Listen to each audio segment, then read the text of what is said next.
Hello friends, welcome to Research Hub. Today we are starting the new series of quantitative aptitude in which we are looking towards the first chapter, that is profit and loss. Before looking towards this chapter, we will go towards the basic concept and the formula which is being used in this chapter. So firstly, here we are seeing the person sitting on the scooter. So for instance, we will take an example of it.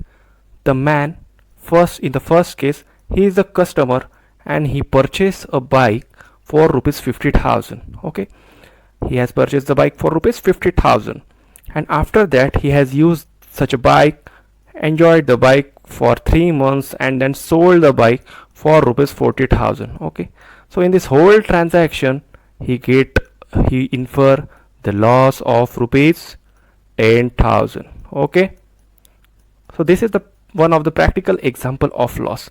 Now we will quickly move towards the profitable example. Okay, so in the first case he was the customer, but now he is the dealer. Okay, so he purchased large number of bikes for his showroom at the price of 50,000 per each bike.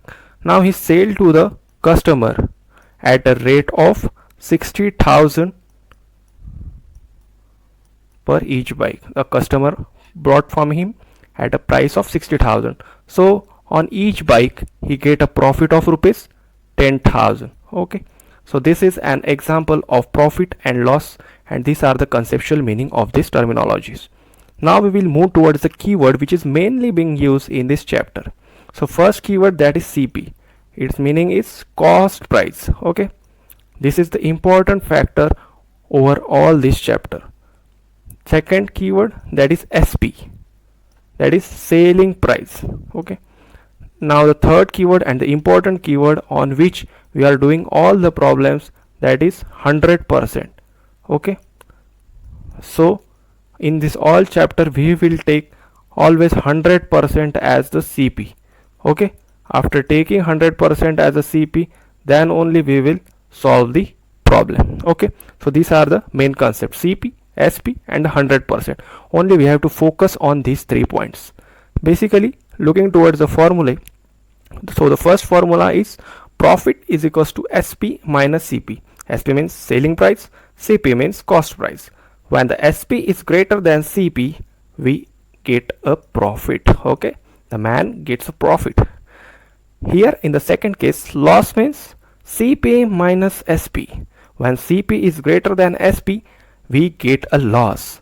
The man get a whole loss. Okay, now we will move towards the basic problems which is not being used in the exam or not being asked in the exam, but do clear the conceptual meaning. So we will go through the basic problem. Okay, a person buys a watch for rupees 500 and sell the same watch for rupees 300. Find his percentage loss. Here in the formula we have learned the formula for loss, but here we have to calculate the percentage loss. Okay, so how do we calculate it? So firstly, the CP of the watch is given, that is 500. The SP of the same watch is given 300. Here we clearly see that the CP is greater than SP, so ultimately it leads to loss transaction. Okay, but now we have to calculate the percentage loss. So in the conceptual explanation I have explained that we have to consider 100% as a CP. So here I have considered 100% as the CP. Okay, and in the next term I have written here the SP price. Okay, and here I don't know the loss percentage, so here I have considered it as a X. Okay, so in this we don't need to do any calculation, only we have to do the cross multiplication. So we will do this cross multiplication. Okay, so 300 into 100 divided by 500, 0 with 0 this cancel. Okay, after dividing 300 by 5 we will get the answer, that is 60%. Okay, so the 60% is not the answer. Please pay attention. 60% is not the answer. 60%, here we have considered CP as 100%, and he sell the watch for rupees 300, and in which the value for selling it is about 60%. So here the here the CP is greater than the SP. So here the loss on the watch it is about 40%. When we subtract 100 minus 60, we will get the required amount, which is about 40%. So this is the required answer. Okay, now move towards the second problem.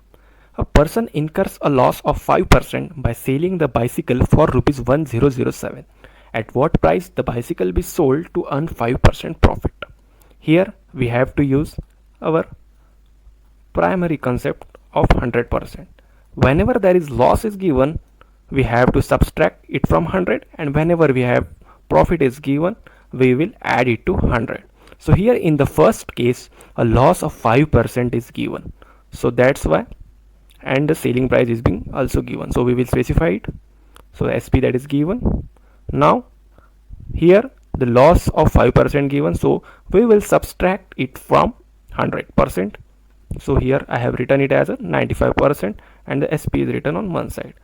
Now in the second transaction, the 5% profit is being given. So we will add it to 100, and we don't know the value at which the bicycle be sold, so that I can earn a 5% profit. So here that's why I have considered it as an X. Okay, so we don't know, so we don't need to do any further formula calculation, only we have to do the cross multiplication.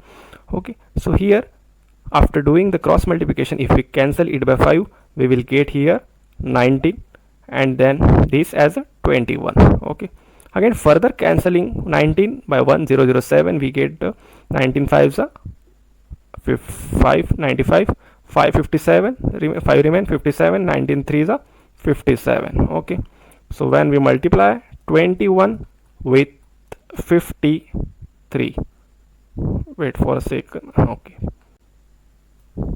21 3s are 63, 6 carry, 21 5s are 105 plus 6 1113 is the required answer. So this is the required answer. If you like this trick, please press the like button and subscribe button and share to your friends. Thank you.